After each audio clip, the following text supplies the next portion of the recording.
A paz do Senhor Jesus Cristo para você que está ouvindo esse áudio. Eu quero, neste dia, compartilhar com você uma porção da rica palavra de Deus que encontra-se no livro de 1 Samuel, capítulo 3, verso 1, que diz assim: O menino Samuel ministrava perante o Senhor, sob a direção de Eli. Naqueles dias, raramente o Senhor falava, e as visões não eram frequentes. O título da nossa reflexão é O Chamado. Antes de iniciarmos a reflexão propriamente dita, é necessário fazer uma introdução para que consigamos entender o contexto do versículo que nós lemos e o link que vai ser feito com o título da nossa reflexão. Quando nós lemos em 1 Samuel, no capítulo 1, fala acerca de Eucana. Eucana era casado com duas mulheres, Penina e Ana. Penina gerou muitos filhos. Ana, porém, era estéril. A Bíblia fala que Penina era fértil e por isso gerava muitos filhos. Em contrapartida, Ana, a outra esposa de Eucana, era estéril, ou seja, não conseguia gerar filhos. Diante desse contexto, Penina, a fértil, ela afrontava Ana, ela implicava com Ana devido à sua esterilidade, causando assim em Ana uma amargura, um grande sofrimento por não poder gerar filhos. E isso para uma mulher naquele contexto histórico era uma vergonha. Repousava sobre ela críticas, repousava sobre Ana tudo aquilo que você possa imaginar de pensamentos contrários. Ela está em pecado, ela está amaldiçoada. E Ana carregou por um grande período de tempo esse peso sobre as suas costas. Mas chegou um momento que Ana decidiu mudar esse cenário. Ela resolveu ir atrás de mudança para esse cenário. E ela decidiu buscar o seu milagre. Ela decidiu buscar a sua bênção, que aos olhos de muitos, principalmente de Penina, seria impossível de acontecer, ou seja, gerar filhos. Diante disso, Ana fez um voto diante de Deus, dizendo: Ó Senhor dos Exércitos, se tu deres atenção à humilhação de tua serva, te lembrares de mim, e não te esqueceres de tua serva, mas lhe deres um filho, então eu o dedicarei ao Senhor por todos os dias de sua vida, e o seu cabelo e a sua barba nunca serão cortados.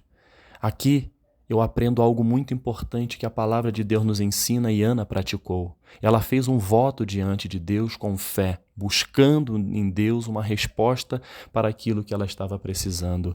Porém, tem uma passagem em Eclesiastes, no seu capítulo 5, versos 4 e 6, que fala acerca do voto. Diz assim, verso 4, Quando você fizer um voto, cumpra-o sem demora, pois os tolos desagradam a Deus. Cumpra o seu voto. É melhor não fazer o voto do que fazer e não cumprir. Aqui, a gente vai ver mais à frente que Ana cumpriu com o seu voto. Então, eu e você, o voto que você faz, que é algo totalmente pessoal, diante de Deus, cumpra. Se você, porventura, não tiver a certeza de que conseguirá cumprir, então não faça o voto. Essa é a orientação que a palavra de Deus nos dá e que Ana, ela acabou também usando e fazendo uso desse voto, e lá na frente a gente vai ver que ela obedeceu.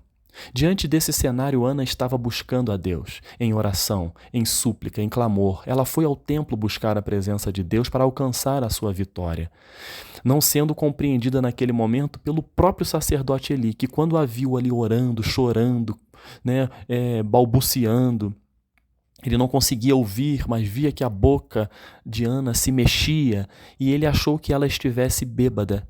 Ou seja, até o sacerdote, que deveria ter a sensibilidade espiritual de entender o que estava acontecendo, que ela estava buscando, ele a julgou. Ela chorava muito. Isso pode, hoje em dia, ocorrer com você também, comigo, de você estar chorando, está passando por um momento difícil, está correndo atrás da sua vitória, da sua bênção, orando, suplicando a Deus, seja na sua casa, várias vezes orando. Você pode não ser compreendido por muitos. De repente, você está igual a Ana, buscando a sua vitória, e muitos acham que você está louco.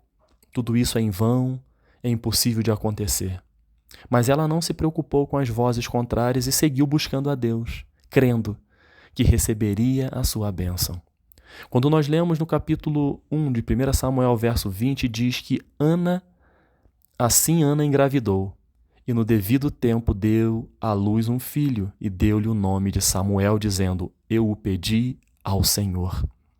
E o interessante é que quando Ana recebeu essa bênção, criou seu filho até desmamá-lo, até chegar a uma determinada idade onde ela poderia cumprir o seu voto, Ana dedicou ao Senhor o seu filho, consagrou o seu filho e entregou ao sacerdote Eli, que foi justamente o versículo que nós lemos. O menino Samuel ministrava perante o Senhor sob a direção de Eli.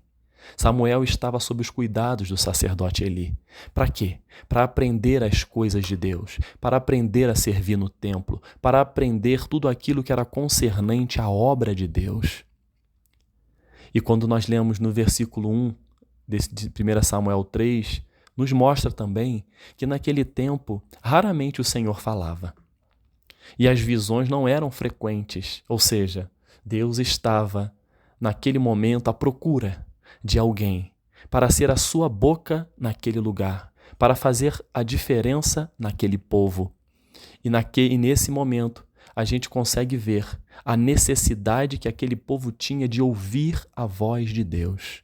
E Deus, pela sua infinita misericórdia, ele não fica em silêncio. Ele levanta os seus. E ele levantou Samuel para ser o profeta de Deus naquele lugar. A palavra de Deus nos diz que Samuel, até aquele momento, no verso 7 de 1 Samuel 3, diz que até aquele momento Samuel ainda não conhecia o Senhor. A palavra ainda não lhe havia sido revelada. É aí que Deus chama Samuel. Samuel vai dormir no templo e ele escuta uma voz: Samuel. E Samuel pensou que aquela voz, que aquele chamado fosse do sacerdote Eli. E ele foi ao sacerdote: eis-me aqui, o Senhor me chamou. E o sacerdote Eli: não, eu não lhe chamei, pode voltar e dormir. Isso aconteceu por 3 vezes. Na terceira vez, Eli sentiu que aquele chamado era chamado de Deus. Então orientou a Samuel: se você escutar mais uma vez essa voz, você diz: fala, pois teu servo está ouvindo. Essa é a grande diferença. Chamado do homem, chamado de Deus. Samuel achou que o seu líder, o sacerdote Eli, estava chamando. Chamado humano. Não. Samuel estava sendo chamado pelo próprio Deus. E Deus revelou a Samuel aquilo que deveria ser revelado. Naquele momento, Deus levantou Samuel para ser o profeta e falar em nome de Deus aquele povo, aquelas pessoas. E aí, caro ouvinte, nós conseguimos entender que Samuel foi chamado por Deus para ser profeta em Israel.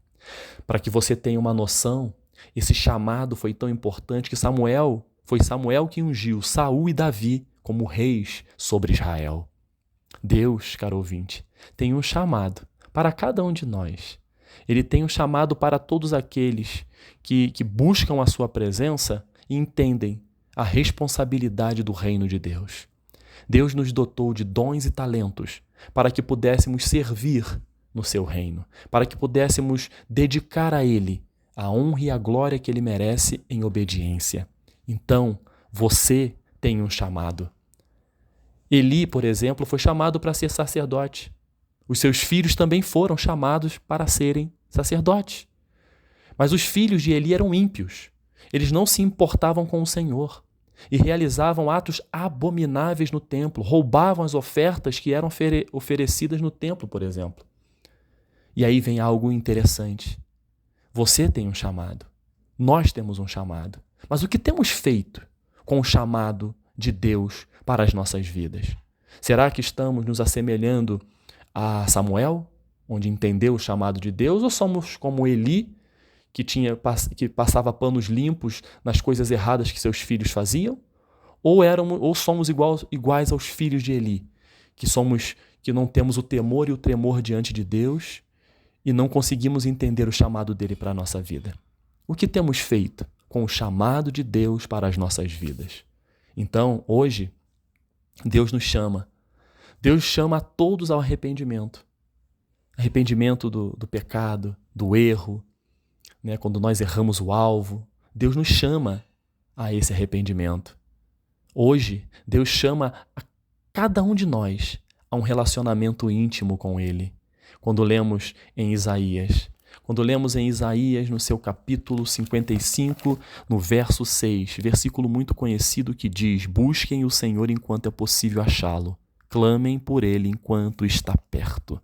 Ele nos chama a essa intimidade, a esse relacionamento íntimo. Hoje Deus chama a cada um de nós a termos momentos de reflexão bíblica, de oração, de jejum. Hoje Deus chama a você, a mim, a cada um de nós, a investirmos tempo de qualidade com a família. A palavra de Deus é muito clara, caro ouvinte.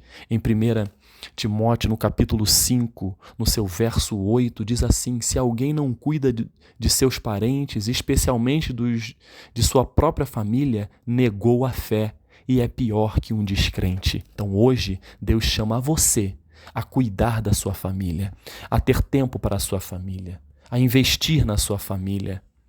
Hoje, Deus chama a cada um de nós para vivermos uma vida de fé, de esperança, de alegria em Deus. Hoje, Deus chama a você, que é pai de família, a ser um sacerdote no seu lar, ou seja, aquele que vai conduzir a sua família à presença de Deus, dando exemplo na busca à presença do Senhor. Hoje, Deus chama todos aqueles que ainda não tiveram o privilégio de aceitar o plano de salvação que existe em Cristo Jesus. Ele chama a essas pessoas a aceitarem esse plano. Plano onde Jesus se entregou por nós naquela cruz, onde nos deu a oportunidade e a esperança de um dia vivermos eternamente com Ele. Então, caro ouvinte, qual é o seu chamado? Deus tem um chamado para a sua vida. Se você tem um ministério, se dedique ao seu ministério, aquilo que Deus chamou para você contribuir no reino. Mas lembre-se que todos nós fomos chamados também para servir ao nosso próximo, servir no nosso trabalho, servir na igreja, servir aos nossos amigos. Deus tem um chamado para cada um de nós. Assim como Deus teve um chamado na vida de Samuel, Ele tem um chamado para a sua vida. Não fique achando que só por conta de Samuel ter sido chamado desta maneira diferente, você não tem a sua forma de ser chamado. Deus está te chamando, por exemplo, hoje, por meio dessa reflexão que você está ouvindo. De repente você nunca teve uma postura diante de Deus para servi-lo, para buscá-lo, para se aprofundar no que Ele diz na sua palavra. Então hoje é dia, hoje é tempo. E Deus está falando que tem um chamado para a sua vida. Tem uma música de um grupo evangélico que eu gosto muito, que se chama 4x1, que tem uma música que diz que eu tenho um chamado. E ela diz no seu refrão: eu tenho um chamado, jamais vou me calar. Eu tenho um chamado do Evangelho anunciar. Eu fui escolhido no ventre da minha mãe. Eu sei que Deus não abre mão de mim. Ele não abre mão de você. Você também tem um chamado. E que Deus te abençoe e que você entenda a sua importância diante de Deus e no seu reino. Que Deus nos abençoe em nome de Jesus. Amém.